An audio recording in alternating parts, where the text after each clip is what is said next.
Mea culpa. Fue por culpa mía, mea máxima culpa. No puedo acallar mi remordimiento por ser en parte responsable de la muerte de mis padres y mis 2 hijos. No queríamos creer lo que se hablaba, no queríamos verlo, lo que se decía de los famosos campos de concentración. No creíamos que existiese tanta crueldad junta. Parecía como esas clásicas historias en las que por la noche no podías dormir. Esas historias que te hacían temblar. El peligro de una ciudad en guerra se respiraba en el ambiente, pero el gobierno local simpatizaba con el régimen nazi y colaboraba con ellos.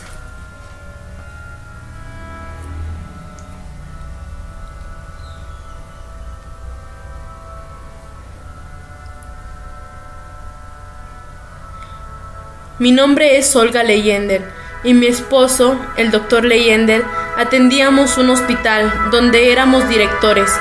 Atendíamos a personas que nos contaban sobre lo terrible que era la vida en estos tiempos y de lo mucho que se hablaba de los campos de concentración. Corría en los años de 1940 cuando esta gran tragedia comenzó. No teníamos los recursos necesarios para atender a todas estas personas que nos necesitaban.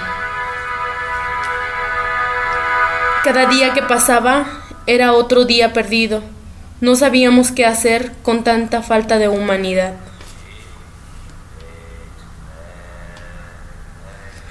Por más esfuerzo que hacíamos, era casi imposible. Hacía falta de medicinas, tanta pobreza y tanta falta de recursos. No solo me afectaba a mí y a mi familia, sino también a aquellos que trabajaban de sol a sol y no llegaban a algo más. Pero la esperanza aún seguía.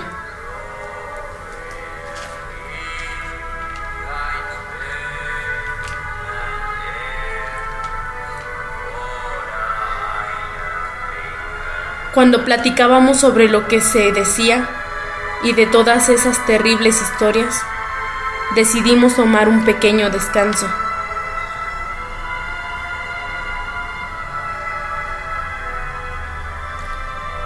Necesitábamos relajarnos y dejar de pensar en lo que estaba pasando.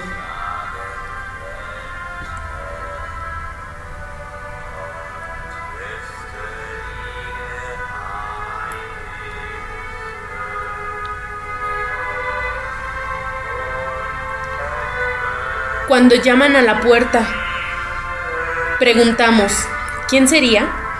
Ya que en estos tiempos no se podía confiar en nadie. Un viejo amigo llegó a nuestra casa. El doctor Oswald había llegado de visita. Le recibimos con gratitud, ya que hacía tiempo que no lo veíamos.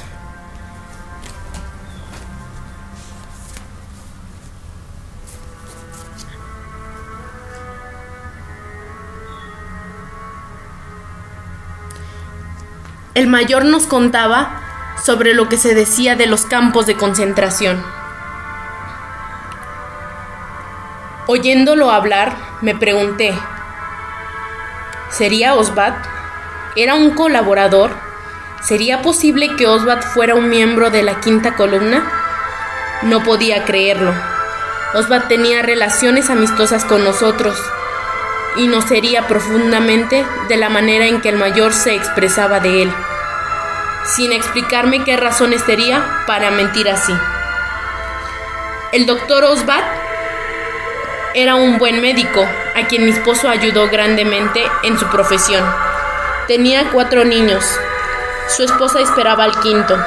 Era definitivamente un respetable hombre de familia, y estaba muy lejos de parecerse a la imagen de bajeza que el mayor nos había trazado de él. Parecía que el mayor alemán nunca terminaba de hablar, y lo que es peor, yo tenía que seguirle escuchando. Lo que más me impresionó fue el oído que sentía contra él mismo al relatar las marchas de sus tropas, por caminos literalmente flanqueados por cuerpos de ahorcados. Llegué a pensar que este hombre estaba ebrio o loco. aun cuando sabía que no era así. Habló de camiones construidos expresamente para matar prisioneros con gas, de los enormes campos dedicados exclusivamente a la exterminación de millones de civiles. No podía dar crédito a lo que oía. ¿Quién iba a creer semejantes historias? Cuando finalmente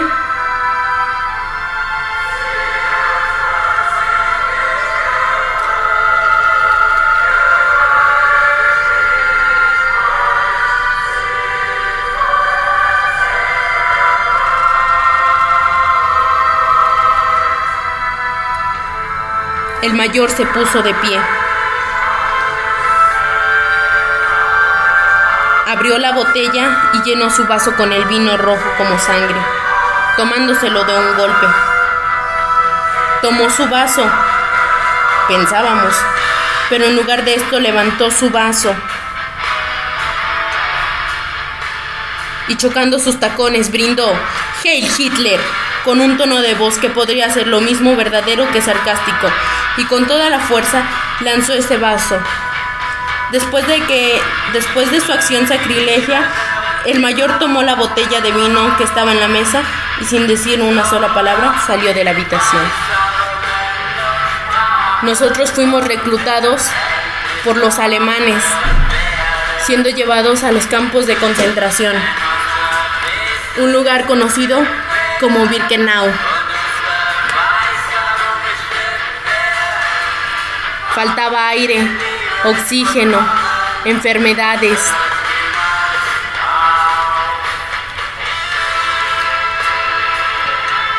Por fin llegamos.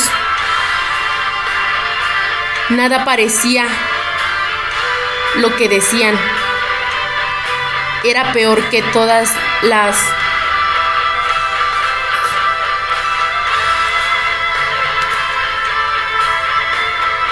Esto era terrible. No sabíamos de qué se hablaba.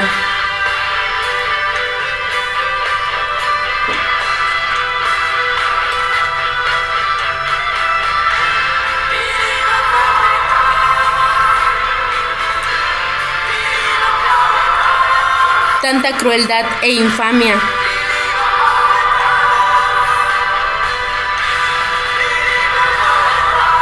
No parecía real.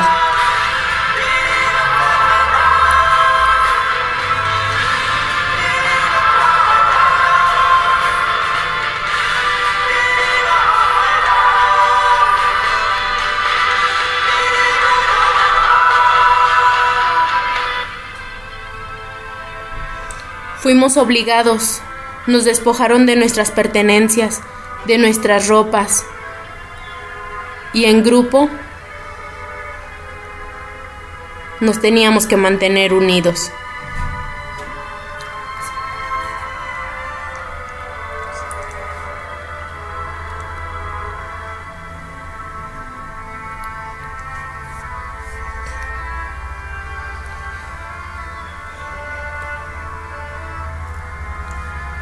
Me contaban sobre lo terrible que era estar en estos campos.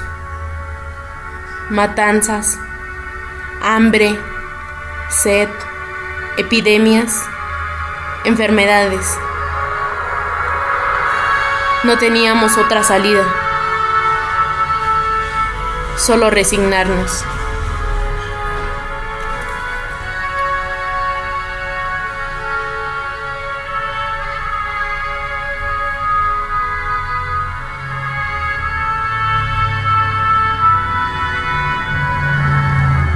Ya no teníamos nada que hacer.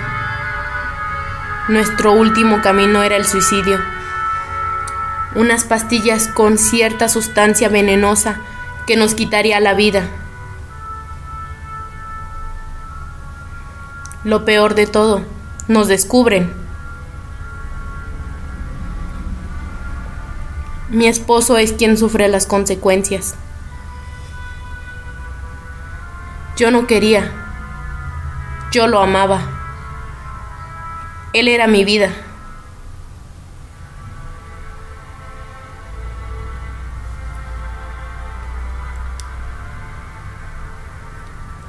Ver cómo lo golpeaban, lo humillaban.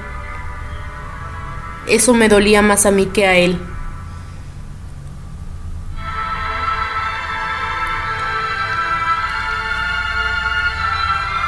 Intentando ver qué pasaba, mi esposo fue llevado a lo que le llamaban los crematorios, mejor conocido como los famosos hornos, los hornos de Hitler.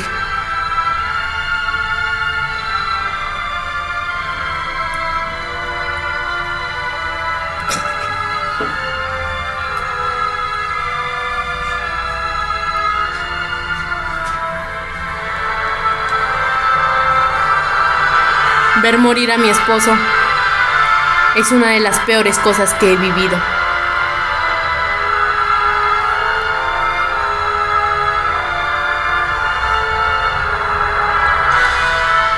Sin nada más que hacer, días de hambre, tristeza inmensa.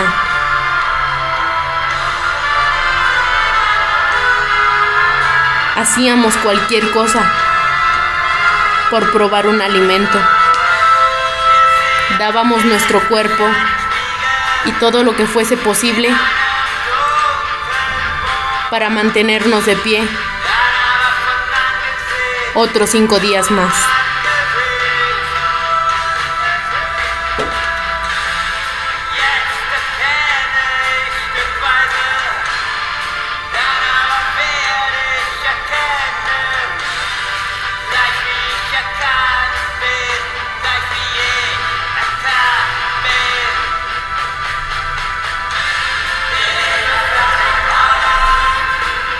No tenía otra opción.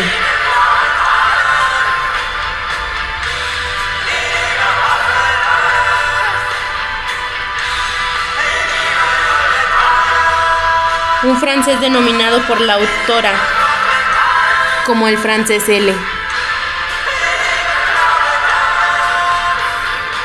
Una persona que me daba una esperanza más de vivir.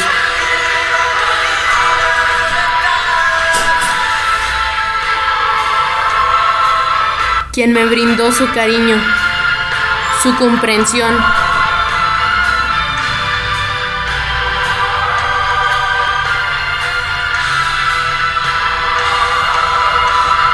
Juntos logramos sobrevivir sobre esta batalla.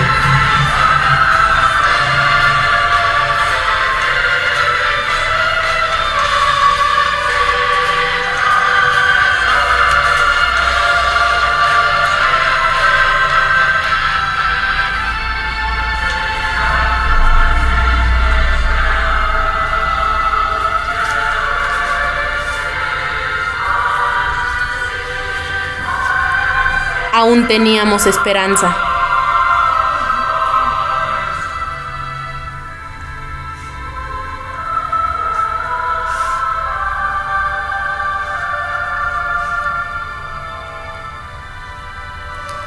Por fin, las detonaciones se multiplicaban, se apresuraba el paso. Nadie puede caer en las manos de los rusos. Nuevamente lograr escapar, pues el caos reinaba en el ambiente. La capitulación estaba cerca. Las velas de Stalin alumbraban el cielo alemán.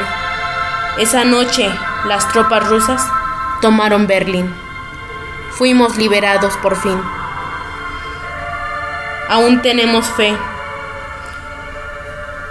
Esta crueldad que encierra el hombre ante tantos errores que presenció, llegó a dudar de la parte benévola. Algunas personas que conoció durante su estadía le enseñaron a mantener la moral, la fe y la esperanza en alto. A todos ellos y a las víctimas de los campos de concentración dedicamos estas memorias.